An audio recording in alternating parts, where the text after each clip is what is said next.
This is a quick video to clarify some points regarding the proposal. I asked for the community's thoughts around adding Atropa as a collateral type. Those thoughts are welcome, but currently the counter-arguments are based on a long-standing belief about how the peg will work that we now know is incorrect. I'll go through why having additional collateral types doesn't affect the peg, the value in having Atropa available, and the valid counter-arguments to including this in our proposal, so we can have an informed discussion based on correct information. We're all familiar with this image now, and I can see everyone is on the same page with Richard providing collateral using his OA bags, satisfying MakerDAO's if function and setting pDAI to $1. However, there's a clarification to make. It's been a long-standing belief that pDAI holders will be able to burn their pDAI and redeem for the underlying assets in the vaults. That's wrong. These are Richard's personal vaults. Only the person who has opened a personal vault and minted DAI can redeem their DAI for the collateral they deposited. But won't that mean MakerDAO will break, as we won't be able to redeem for collateral in the vaults, which is key functionality within MakerDAO's operations? Well, remember, Richard owns roughly half of the supply of pDAI, meaning this is the split of pDAI that would have been minted by a personal vault owner, Richard, and those who do not own a personal vault in pMaker, roughly 50%. So that's 50% of pDAI that will be redeemable. Is that a problem for the peg? No, because the current amount of DAI on Ethereum that is held by those who minted it in their own personal vault is even lower, at 30%. The majority of people who use DAI swap into it. They don't mint it themselves. These are Richard's personal vaults. You have no claim over them. You could open your own personal vault, deposit those same assets, Hex, Pulse, PulseX, and mint yourself pDAI. And if you did that, you would then be able to redeem your pDAI for the contents of your own vaults. You only have claim over collateral assets that you have placed in your own personal vault. Making it so pDAI is redeemable for the OA bags being used as backing collateral would require custom work, as it's not how MakerDAO currently works. It would also have a double negative effect on the price of core assets. Instead of pDAI pegging, then holders swapping into core assets and increasing their price, users will be able to burn their pDAI and be in those core assets without buying them. They'd then likely sell them. So you would remove buy pressure and increase sell pressure. A double negative. You would also unnecessarily put the OA bags into circulation, again increasing the sell pressure. So it's that, or Richard will keep MakerDAO as it is, which has been proven successful for Maker.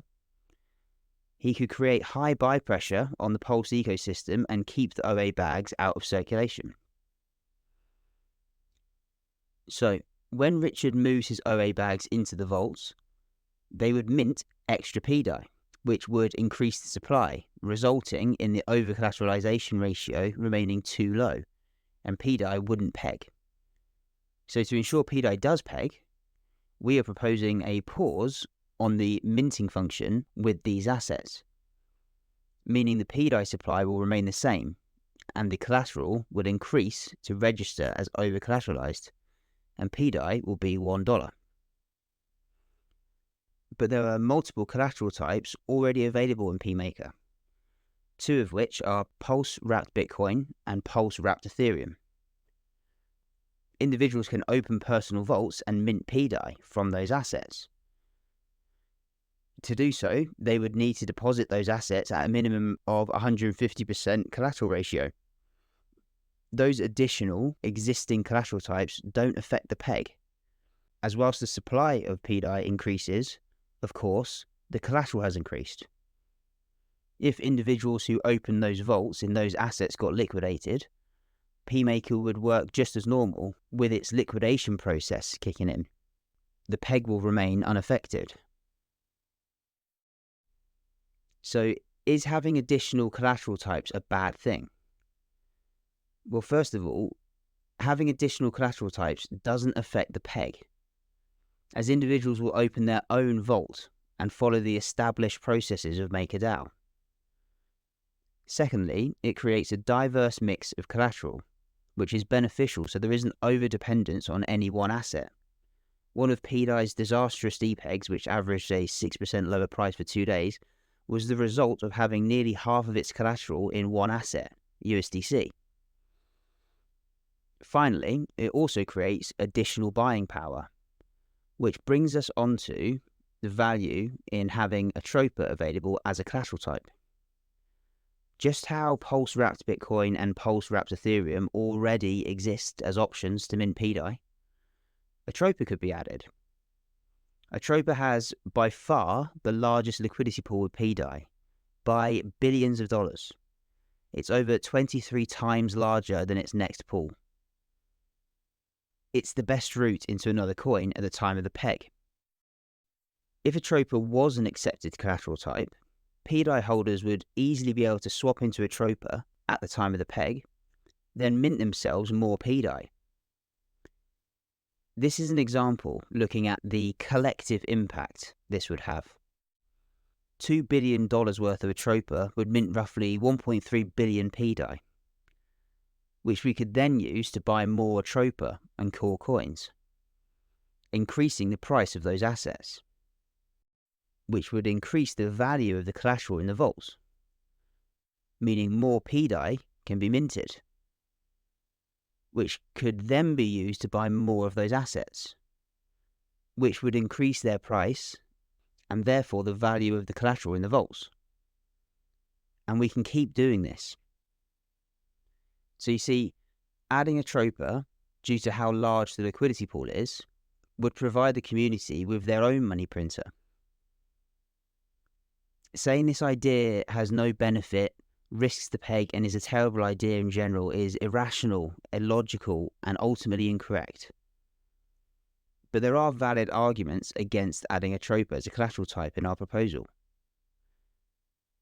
The main two that are the most compelling to me are, if Richard wants us to have this ability at the time of the peg, he'll add it.